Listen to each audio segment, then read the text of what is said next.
J'ai fait ce que font la plupart des adolescents.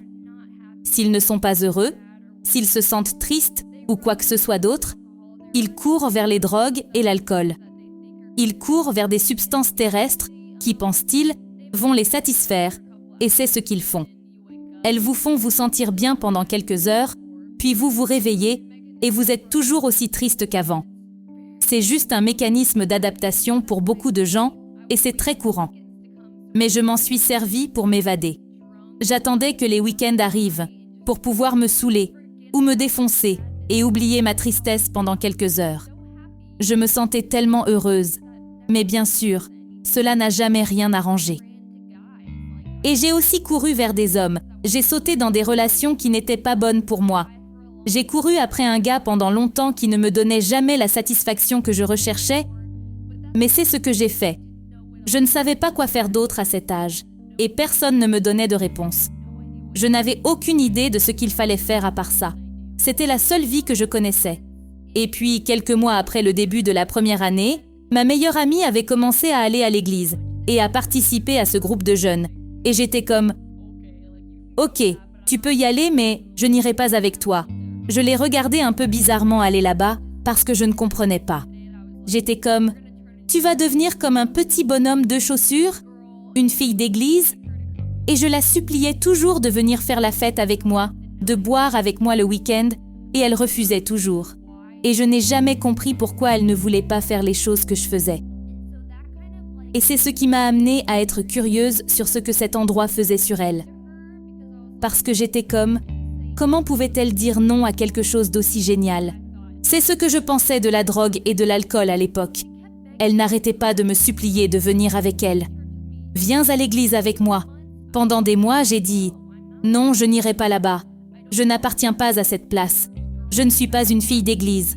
Je n'aimais rien de ce que faisaient les gens d'église. Je pensais qu'ils étaient tous comme des gens qui portaient des cols roulés et qui disaient « Kumbaya » autour de leur guitare. Je ne savais rien de tout cela et je ne voulais rien savoir de cela. J'ai complètement rejeté l'idée d'aller à l'église et pendant des mois, je n'y suis pas allée. Et je continuais à la supplier les week-ends de venir se saouler avec moi et elle continuait à dire non et elle continuait à m'inviter à l'église. Mais avec le recul, c'était le plus grand acte d'amitié que j'aurais jamais pu demander. Et sans cette personne, je ne serais nulle part aujourd'hui. Et je lui dois tout, bien sûr à Dieu de l'avoir placé dans ma vie. Mais j'ai fini par céder. J'étais comme, ok, je ne vais pas aimer ça, mais je vais y aller, pour que tu arrêtes de me demander. Et je suis entrée dans une salle où se trouvaient une centaine d'autres étudiants. Et je les ai regardés chanter des chansons que je n'aimais pas, des chansons que j'avais entendues sur les radios chrétiennes, avant que je ne dise à ma mère de changer. Je les ai entendus louer et lever les mains. J'ai vu des choses que je n'avais jamais vues auparavant, et j'ai littéralement pensé qu'il s'agissait d'une secte.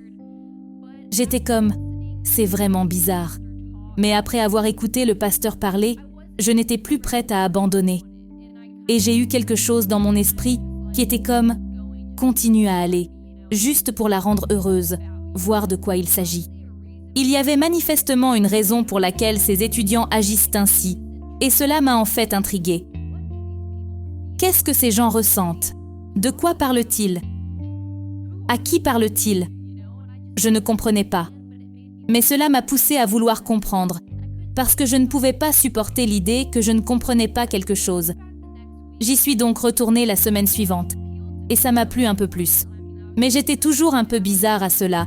Les gens qui levaient la main et tout ça, c'était un peu effrayant. Mais j'ai décidé d'y aller une 3e fois.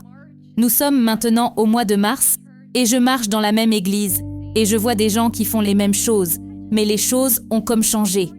Évidemment. C'est difficile à expliquer. Je ne peux pas vous dire exactement comment cela a changé pour moi, mais les choses ont juste changé. Vers la fin du service, le pasteur a commencé à parler, et j'étais assise là. Et mon cœur était complètement ouvert.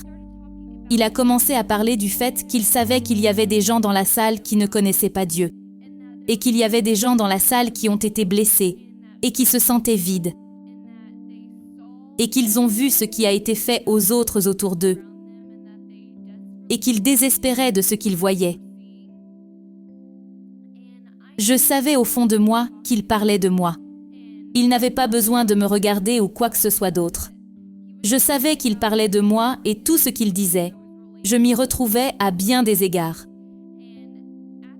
Et à ce moment-là, je ne peux pas vous expliquer ce qui s'est passé, mais je vous promets que le sentiment que j'ai ressenti était la présence de Dieu.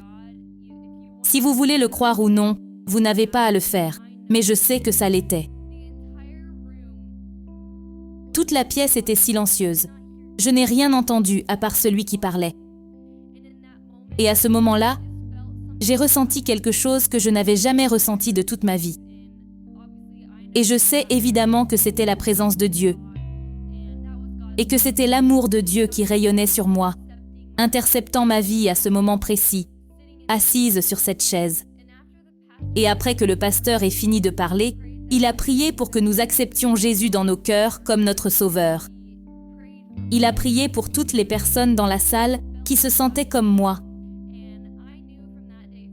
Et j'ai su que c'est à partir de ce jour que ma vie n'a plus jamais été la même.